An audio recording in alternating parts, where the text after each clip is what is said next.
আসসালামু আলাইকুম। আপনারা সবাই কেমন আছেন? আমি তো আলহামদুলিল্লাহ ভালো আছি। তো ভিউয়ার্স, আমার এই ভিডিওটা যে যেখান থেকে বসে দেখছেন, দেশ এবং দেশের বাইরে থেকে, তো আশা করি সবাই সুস্থ আছেন, ভালো আছেন।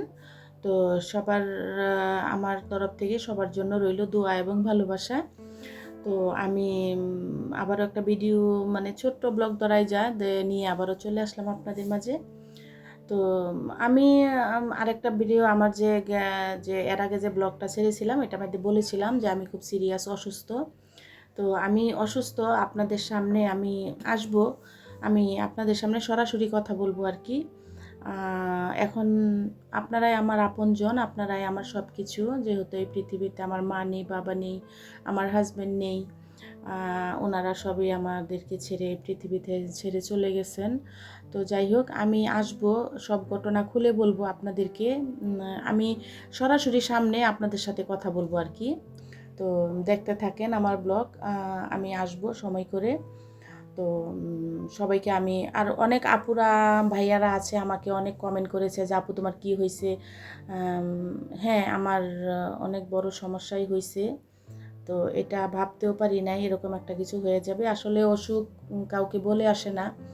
তো কখনোই বুঝতে পারি নাই যে আমার ভিতরে এত বড় বড় সমস্যা হয়ে গেছে গা।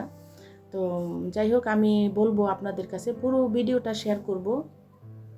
তো এখানে আমি কালকে যে ইফতারটা করেছিলাম আর কি, যদিও একেবারে হালকার মধ্যে, তারপরে আশা করি সবাই আমার ভিডিওটা না টেনে দেখার চেষ্টা করবেন। তো প্লিজ আমার একটা রিকোয়েস্ট আপনাদের কাছে, আমার ভিডিওটা আপনারা না টেনে দেখার চেষ্টা করবেন। আমার সবসময় আমি ছোট্ট ভিডিও নিয়ে আসি, আমি খুব একটা বড় ভিডিও তুলে ধরি না। তো এখানে আমি মেয়োনিজ বানিয়ে নিচ্ছি। আমার বাসায় মেয়োনিজ নেই, তো আমি প্রায় সময় বানিয়ে নিই আর কি।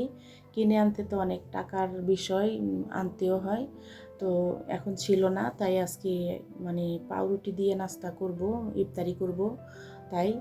তো এখানে আর লেবুটাও ছিল না, লেবুটাও তো কিনা যাইতেছে না, এরকম একটা কিছু। তো সেদিন লেবু নিয়ে আসছিলাম বাজার থেকে, তো এনে দেখলাম যে 60 টাকা হালি লেবু, কিন্তু লেবুতে কোনো রস নেই, দুঃখের বিষয়। তো যাই হোক, এখানে আমি এই যে গুঁড়া দুধ আর ডিম আর গোলমরিচের গুঁড়াটা আমি পরে মিলিয়ে নিব আর কি। তো ওটা আমার পাউডার করা আছে। তো এখানে এই যে মেয়োনিজ বানিয়ে নিছি ঘরোয়া মতো। তো ভিউয়ার্স, আমার এই যে এটা একটু একটু পাতলার মতো হয়ে গেছে, আর একটু ঘন হবে। আমি আর বেশি দুধ দিলাম না, আপনারা চাইলে আর একটু দুধ দিয়ে দিবেন, গুঁড়া দুধ। তো আমি আর বেশি করলাম না, এতে আমার বেশি হয়ে যাবে আর কি। তো এখানে এই যে ইফতার এর জন্য আমি আর কি রেডি করতেছি এগুলো। তো এই তো। আর আমার আপুরা ভাইয়ারা অনেক কমেন্ট করেছেন, আপনাদের কমেন্টের উত্তর আমি দিব।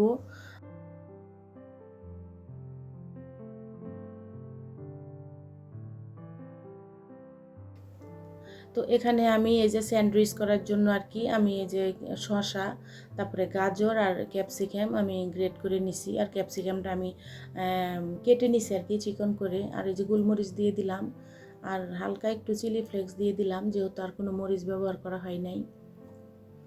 তো ইফতারির সময় তো জাল খাওয়াটা ঠিক না, আর আমি তো একেবারেই খেতে পারি না,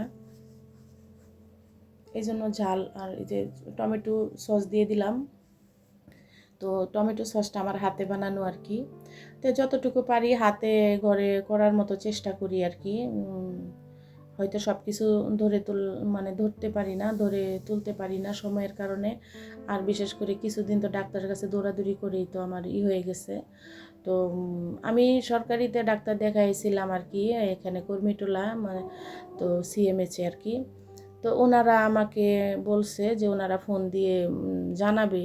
তো জানি না কখন জানাবে। আর প্রাইভেটে গেলে তো অনেক টাকা, মানে লাখের মতো চলে যাবে। তো যাই হোক, দেখি কি করা যায়, বাঁচতে হলে তো কিছু একটা করতেই হবে, সার্জারিটা করতেই হবে আমার। তো এখন পারতেছি না আর কি, আমি কিছুটা সমস্যার মধ্যে আছি। তো যাই হোক, আপনারা দোয়া করবেন আমার জন্য, আমার জন্য সবাই দোয়া করবেন। আপনাদের আপনজন মনে করে, এমন নিজের আপন মনে করবেন যে আমি আপনাদের আপন কেউ। তো এইভাবে আমার জন্য অবশ্যই একটু দোয়া করবেন। তো আমি বাঁচতে চাই, আমার মেয়েটার জন্য আমি বাঁচতে চাই আর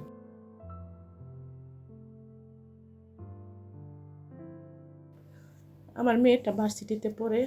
তো আমি চাই, আমার হাজব্যান্ডের কোনো ভাই বোন ছিল না, আমার হাজব্যান্ড একাই ছিল এই পৃথিবীতে, একাই আসছিল। তো একা, আমার শাশুড়ির আর কোনো বাচ্চা হয় নাই। আমার হাজব্যান্ড পৃথিবীতে আসার 3 দিন পর আমার শাশুড়ি মারা যায়। তো এরপরে তার আর কোনো ভাই বোন ছিল না। তো আমার মেয়ের বলতে, আপন বলতে, এরকম আপন বলতে আর কেউ নেই। আমাদের বাড়ির দিক দিয়ে আছে হয়তো মামারা, খালারা। তো আপনারা দোয়া করবেন যে আমার মেয়ের পড়াশোনাটা শেষ করে আমি যেন মরতে পারি। তো জানি না কি হবে। তো এই তো হালকার মধ্যে আমরা ইফতারি করে নিব। তো আমি সবসময় বলি, আমি খুব একটা কিছু করতে পারি না। আপনারা তো বুঝেনই, মাথার ছাতা না থাকলে যা হয়, ইনকামের লোক না থাকলে যা হয়। জমানো টাকা দিয়ে একজনের দেয়, ওটা দিয়ে মানে কিভাবে চলা, এটা তো আপনাদেরকে বুঝাইতে হবে না, আপনারা বুঝতে পারবেন। তো ইউটিউবটা চালিয়ে গেছিলাম কষ্ট করে, যে দেখি কিছু একটা হয় কিনা। আমি যদি এখান থেকেও কোনো কিছু হতো আমার, তারপর আমি একটু, আমার চলাটা একটু স্বাভাবিক হইতো আর কি। তো যাই হোক, আপনাদের দোয়াই সবচেয়ে বড়। আপনারা আমার জন্য দোয়া করবেন, অবশ্যই আমার জন্য মন থেকে একটু দোয়া করবেন। তো এখানে এই যে পাউরুটিটা আমি মানে এরকম একটা সময়ের মতো আনছি, ওভেন থেকে বের করে আমাদের এখানেই আমাদের বাসার সামনেই, তো নিচে আর কি এখানে বানায়। তো ওভেন থেকে বের করছি, গরম রুটিটা নিয়ে আসছিলাম, এই জন্য একদম নেতায়ে গেছে গা, এক সাইড হয়ে একদম রুটিটা একদম নরম, এত সফট, রুটিটা একদম চিমায় গেছে গা। যাই হোক, ওইটা সমস্যা নাই। তো দাঁড়ায় থেকে বানায় আনছিলাম আর কি। তো আমাকে ওই ভাইয়াটা বলছিল যে আপু একটু দাঁড়ান 10 মিনিট, রুটিটা একটু ঠান্ডা হোক। তো আমি বললাম যে হালকা গরম, সমস্যা নাই, দিয়ে দেন, সমস্যা নেই, তো অসুবিধা নাই। আর এখানে বিট জুস বানিয়ে নিছিলাম। তো ডাক্তার বলেছে রক্তের শূন্যতাতে বিট খাওয়ার জন্য আর কি। তো এখানে এই যে বিটের জুস বানিয়ে নিছি আমি। এই যে আমাদের ইফতার, গরিবের ইফতার যা হয় আর কি। হয়তো কোনো ফল ফ্রুট নাই, আমি টেবিল হয়তো সেইভাবে গুছাইতে পারি না। তো যাই হোক, আলহামদুলিল্লাহ, রিজিকে যা আছে, রিজিকের মালিক আল্লাহ, রিজিকে যা আছে তাই খাই আর কি। তো দেখলাম যে কোনো কিছু বাজার আমার শেষ হয়ে গেছে গা। তো আমার বাসার নিচেই স্বপ্ন। তো নিচে চলে গেলাম একটু একটু মুড়ে। তো দেখলাম যে কিছু বাজার আমার ইমার্জেন্সি মতো লাগবে আর কি। তো গিয়ে আমি হালকা কিছু বাজার নিয়ে আসলাম। তেল ছিল না, তেল নিয়ে আসলাম। রান্না তো করতে হবে, খেতে তো হবে, খেয়ে তো বাঁচতে হবে, কিছু করার নেই।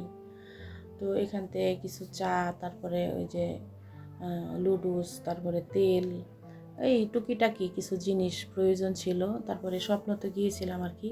তো এই স্বপ্নটা হচ্ছে আমার বাসার নিচেই, একটু কয়েকটা একটু 5 মিনিট লাগে না এরকম নিচে। তো গিয়েছিলাম স্বপ্নতে আর কি। এই যে আর আমার মেয়েটা এই যে সেলন্সের চাটা খায় আর কি। তো ওর জন্য নিয়ে আসছিলাম 1 প্যাকেট, ও খুব পছন্দ করে।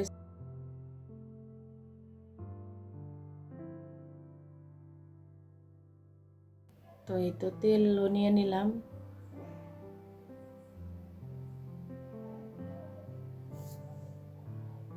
তো এইখানে স্বপ্নতে বা কোনো শপে গেলে হয় কি, সব কিছু পাওয়া যায়, মানে কোনোটা খুঁজতে হয় না, এখান থেকে সব কিছু একই জায়গার ভিতর থেকে। আর মুদির দোকানে গেলে তো দাঁড়ায় থাকতে হয়, যেহেতু দাম একই সব জায়গার মধ্যে। তো ভাবলাম আমি সব সময় যে শপে গিয়ে বাজার করি আর কি, শপের মধ্যে থেকে করা হয় সব কিছু সব সময়। টুকিটাকি আমি হাফ কেজি দুধ লাগলো ওখান থেকে নিয়ে আসি, 1 ডজন ডিম লাগলো ওখান থেকে নিয়ে আসি আর কি। তো আমার কাছে ভালো লাগে। আর যেহেতু বাসার নিচে একেবারে ঝামেলাহীন, আনা যায়, আবার ফোন দিলেও বাসায় দেওয়া যায় এরকম। তো এই স্বপ্নটা একটু ছোট, আর উত্তরা যে স্বপ্নটা এটা অনেক বড়। আমাদের বাসার নিচে যেটা, এটা অতটা খুব একটা মানে কাঁচা বাজার থাকে না, অন্যান্য সব কিছু আইটেম পাওয়া যায় আর কি, কাঁচা বাজারটা বাদে। তো এই তো বুড়ের জন্য রান্নাটা তুলে ধরা হয়নি আর কি। এই যে বুড়ের রান্না আমার, ডিম বোনা, শুটকি বোনা, শুটকি আর কি একটু চচ্চড়ি করছিলাম, একটু একটা আলু দিয়ে, আর ডাল বোনা। তো এই দিয়েই আমরা আজকে খেয়ে নিব আর কি।